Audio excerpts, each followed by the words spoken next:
Nicolas Chobard, bonjour. Bonjour. Vous êtes directeur des services clients finaux chez EZ France. Tout à fait. Robert Euseb, bonjour. Vous êtes directeur des services numériques d'Ingérop. Ingérop en deux mots. Ingérop en deux mots, société spécialisée dans l'ingénierie de la construction. Ce sont globalement 2000 ingénieurs, principalement en France, mais aussi en Europe, Allemagne, Angleterre, Espagne, en Afrique et en Amérique latine. Et vous êtes également coprésident de l'Agora des DSI Absolument. CIO. Nicolas, pourquoi avoir choisi le cas d'Ingérop pour ce retour client ? Alors il y a principalement deux raisons à cela. La première, c'est donc qu'Ingérop représente un parc machines, postes et serveurs relativement conséquent, avec les problématiques qui vont avec. Gestion de... À peu près, oui, 2000-2500 postes. Avec donc du coup différents OS à gérer, des sites distants, comme vous l'évoquez, des versionnings à maintenir, avec parfois des migrations. Et ce sont vraiment les problématiques que nos clients cherchent à savoir. Est-ce qu'elles sont bien gérées chez nous, clients ou prospects d'ailleurs. Donc c'est la première raison. La seconde, c'est la partie sécurité, qui est la raison pour laquelle on choisit un éditeur en général sur la partie anti-malware. Et donc le fait qu'Ingérop nous a challengé il y a quelques temps sur la partie apport des EZ en sus de la partie endpoint déjà existante et ce que nous pouvions apporter. Et donc cela s'est traduit par des réunions de travail ensemble et donc plusieurs axes que nous avons proposés, notamment la partie EDR, la partie amélioration du endpoint existant et enfin la partie sandboxing cloud qui est celle qui a été retenue pour tout simplement développer notre échange. Et alors Robert Euseb, quels étaient vos objectifs dans ce projet ? Alors l'objectif est de protéger le système d'information du groupe Ingérop et à travers le système d'information, c'est tout simplement le fonctionnement de l'entreprise qui est en jeu. Aujourd'hui, les cybermenaces sont nombreuses. L'une des principales, les plus répandues, ce sont les attaques de type malware qui viennent infecter les systèmes d'information et donc des postes de travail qu'il convient de protéger et d'assurer la protection de façon homogène et performante sur l'ensemble du parc. Et alors justement, comment vous utilisez la console d'administration de EZ aujourd'hui ?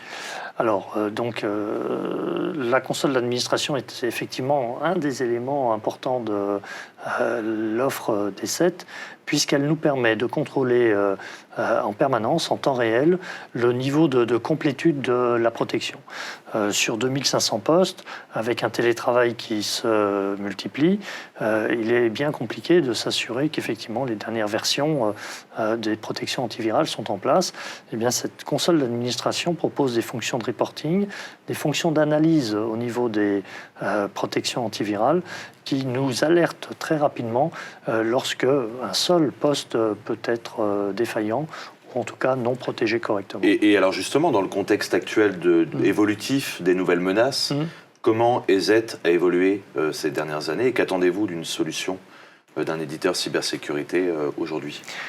Alors, d'abord, en termes de choix, je l'ai indiqué tout à l'heure, les enjeux sont très forts parce qu'il s'agit du fonctionnement du système d'information, du fonctionnement de l'entreprise qui sont en jeu.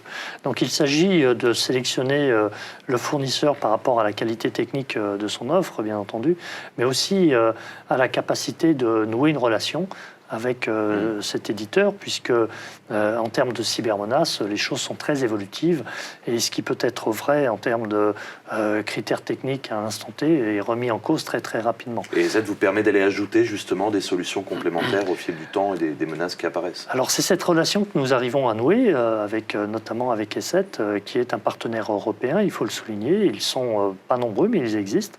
Et donc une relation de confiance, une relation de proximité où nous, effectivement, échangeons très régulièrement à travers des ateliers de travail pour nous assurer que nos installations sont correctement mises en œuvre et pour être à l'écoute des innovations proposées par EZ dans ce domaine qui est encore une fois très très évolutif. Et alors justement, pourquoi EZ sur cet aspect de confiance ? Comment vous pourriez qualifier la relation que vous avez avec ce fournisseur ? une relation d'écoute, une relation de proximité, une écoute qui se ressent à travers la prise en compte de nos problématiques et la résolution des questions et des problèmes que nous soumettons à E7 et à son laboratoire de développement.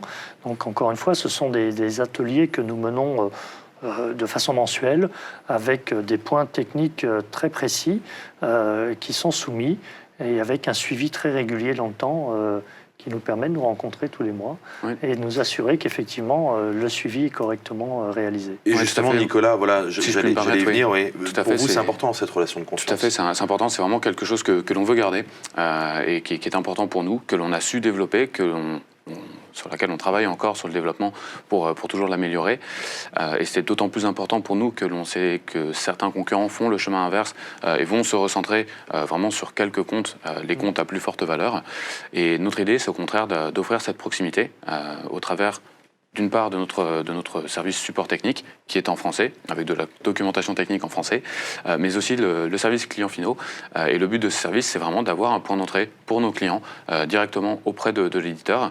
Notre distribution, elle, se fait de façon 100% indirecte au travers d'un réseau de partenaires. Mais au-delà de ce réseau, notre client peut nous contacter à tout moment. Robert Euseb, aujourd'hui, les grands acteurs, dont on ne citera pas le nom, mais beaucoup d'entre eux proposent des solutions 360, et la cybersécurité fait partie des solutions proposées. Est-ce qu'aujourd'hui, finalement, c'est une évidence de rester chez un acteur comme EZ qui est spécialisé sur un domaine ? Le choix d'un éditeur comprend plusieurs critères.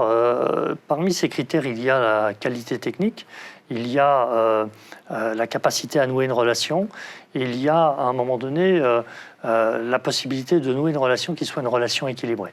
Il y a effectivement des grands acteurs du numérique qui proposent des solutions qui sont de plus en plus larges en termes de catalogue de services.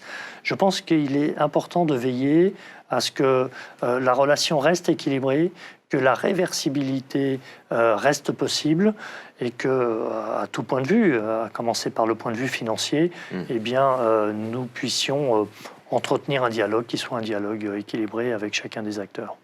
Et alors depuis plusieurs années, maintenant le télétravail est installé au sein des entreprises. Il y a une montée fulgurante de ce mode de travail. Aujourd'hui, quelle est l'importance de la sécurisation des endpoints dans ce contexte de mobilité ? Et comment EZ y répond aussi? Alors effectivement, le télétravail existait chez Ingérop depuis quelques années, mais depuis le mois de mars, effectivement, il a connu, vous l'avez indiqué, Julien, une montée en charge fulgurante comme partout en France et ailleurs. La difficulté du télétravail, c'est qu'on ne maîtrise plus effectivement l'environnement de fonctionnement du poste de travail, et donc il est d'autant plus important de nous assurer que le poste de travail est correctement protégé de façon intrinsèque et de nous assurer, à travers la console d'administration dont on parlait tout à l'heure, que l'ensemble du parc est effectivement correctement protégé avec les versions les plus à jour des protections antivirales. Merci beaucoup, Robert Euseb. Merci à vous. Merci également, Nicolas Chabard. À bientôt. Au revoir. Au revoir. Au revoir.